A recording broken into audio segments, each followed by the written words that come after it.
In the vast, sun-scorched plains of Brazil's interior, where the horizon stretches endlessly and the wind carries whispers of forgotten tales, lies the small town of Campo Seco.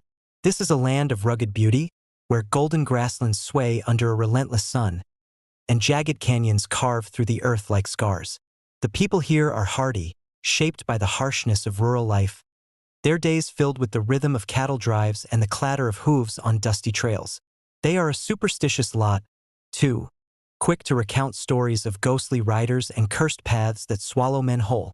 It was in this unforgiving landscape that Mateus Oliveira, a 29-year-old cowboy with a quiet strength and a weathered smile, vanished into thin air on a late afternoon in August 2020.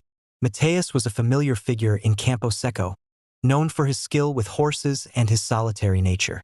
He lived in a modest shack on the outskirts of town, its walls plastered with faded photographs of rodeos and cattle auctions. His closest companion was his horse, a sturdy chestnut mare named Ventania, who had carried him through countless treks across the plains. On that fateful day, Mateus set out for a routine ride to check on a distant herd, his saddle slung over Ventania's back, a leather canteen tied to his belt. He told his cousin, Pedro, he'd be back by nightfall, flashing a reassuring grin as he rode off into the shimmering heat. But nightfall came, and Mateus did not return. Hours turned into a sleepless vigil for his family, their worry mounting with each passing minute. Then, just before dawn, Ventania trotted back into town alone, her coat slick with sweat, her eyes wide with an unspoken panic. The saddle was gone, the reins dangling loose, and there was no sign of Mateus anywhere on the trail. The townsfolk gathered, their voices a mix of fear and confusion, as they stared at the horse as if it could speak. In Campo Seco, a horse returning without its rider was more than an oddity. It was an omen, a sign of something deeply wrong. Whispers of old legends began to surface, tales of cavalheiros amaldiçoados, cursed riders who vanished on moonless nights, never to be seen again. What had happened to Mateus Oliveira? Had he fallen victim to the harsh wilderness? Or was there something darker at play in the endless plains? If this story has you hooked, drop the word horse in the comments to let us know you're with us. And if you haven't already, hit that subscribe button to uncover more chilling mysteries like this one. The search for Mateus began at first light, as the sun rose over the parched plains, casting long shadows across the cracked earth. His family, led by his cousin Pedro, a burly man with calloused hands and a grim determination, rallied the community for a desperate effort.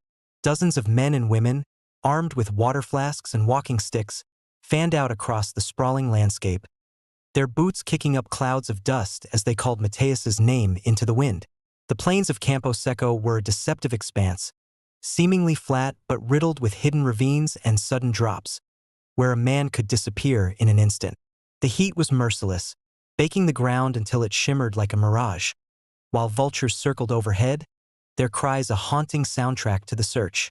Ventania, still jittery from whatever she had endured, was led by Pedro along the path Mateus was last seen taking, her hooves pounding the dirt as if retracing a nightmare. They found nothing at first, no tracks, no scraps of clothing, not even a hint of the missing saddle. Hours bled into days, and desperation began to fray nerves. Arguments broke out over where to look next, with some insisting Mateus had fallen into a canyon, while others pointed to the eerie silence of the plains as proof of something unnatural. The older folks in Campo Seco muttered prayers under their breath, clutching rosaries as they spoke of the Caminho do Vazio, a cursed trail said to claim riders who ventured too far at dusk. Pedro scoffed at such talk, but even he couldn't shake the unease that gripped him each time Ventania snorted and pawed at the ground, her ears twitching as if hearing something no human could. On the third day of the search, a young boy tending cattle near a distant ridge claimed he'd seen a strange sight the night Mateus disappeared. A thick, unnatural fog rolling across the plains, though the sky had been clear. The fog, he said, seemed to glow faintly, and he swore he heard the faint echo of hooves fading into it. The story spread through Campo Seco like wildfire, fueling fear and wild speculation. Had Mateus ridden into something beyond explanation?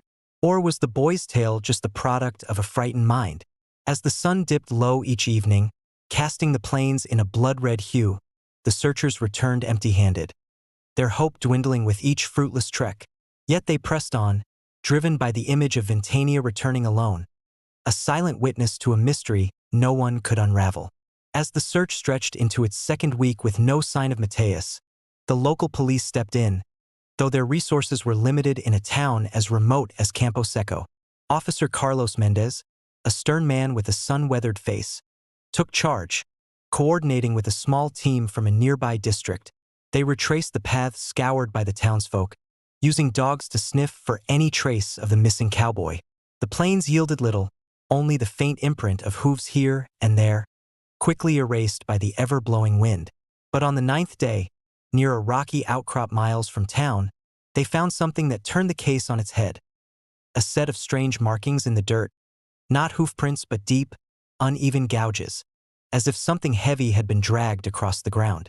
Nearby, a scrap of leather, weathered and torn, matched the type of strap used on Ventania's saddle. Officer Mendez's team photographed the scene, their expressions grim as they noted the absence of blood or other signs of struggle. The markings led toward a narrow canyon, its walls steep and shadowed even at midday, but the trail vanished at the edge, as if whatever, or whoever, had made them had simply ceased to exist. Back in town, the discovery sparked a flurry of theories. Some believed Mateus had been attacked by bandits, a rare but not unheard of danger in the region, and dragged off to hide the crime. Others clung to the boy's story of the glowing fog, insisting it was tied to the legends of the Caminho do Vazio, where spirits roamed and claimed the living. Officer Mendez, a man of logic, dismissed the supernatural talk, but even he admitted the markings were unlike anything he'd seen in his years on the force. Interviews with locals turned up more unsettling details. Several ranchers recalled hearing odd sounds on the night Mateus vanished, a distant, mournful whinny that seemed to come from nowhere and everywhere at once. One woman, an elderly healer named Dona Rosa, claimed she'd seen a lone horse galloping across the plains under the moonlight, riderless but moving with purpose, as if guided by an invisible hand. The police chalked it up to imagination, but the stories gnawed at their resolve. Each night, as the team reviewed their notes under the flickering light of a kerosene lamp in the town's tiny station, the vastness of the plains seemed to press in, a reminder of how small they were against its secrets. If you're as captivated by this mystery as we are, stick around. The best is yet to come. Make sure you're subscribed so you don't miss the next twist in this haunting story. With the police investigation stalling, the community of Campo Seco began to fracture under the weight of uncertainty. Pedro, Mateus's cousin, refused to give up, leading smaller search parties into increasingly dangerous terrain despite warnings from Officer Mendez. They ventured deeper into the plains, past crumbling stone markers that locals avoided, their surfaces etched with faded symbols no one could read. The air grew heavier the farther they went, the silence broken only by the occasional rustle of dry grass or the distant cry of a hawk. On one such expedition, under a sky bruised with storm clouds, Pedro's group stumbled upon a chilling sight.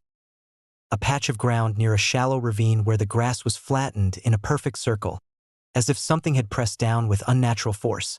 In the center lay a single horseshoe, rusted and old, though Ventanias were accounted for back in town. The men exchanged uneasy glances, their hands tightening on their tools as a cold wind swept through the ravine, carrying with it a faint, echoing whinny that made their blood run cold. Pedro, driven by a mix of grief and defiance, insisted on exploring the ravine itself, descending its rocky slope with a rope tied around his waist. At the bottom, the air was damp and stale, the walls of the canyon streaked with mineral deposits that glinted like veins in the dim light. He found no sign of Mateus, but he did uncover something that haunted him, a crude carving on a boulder, depicting a horse rearing up, its rider a shadowy figure with no face, as if erased from existence. Word of the discovery spread, reigniting the town's obsession with the supernatural.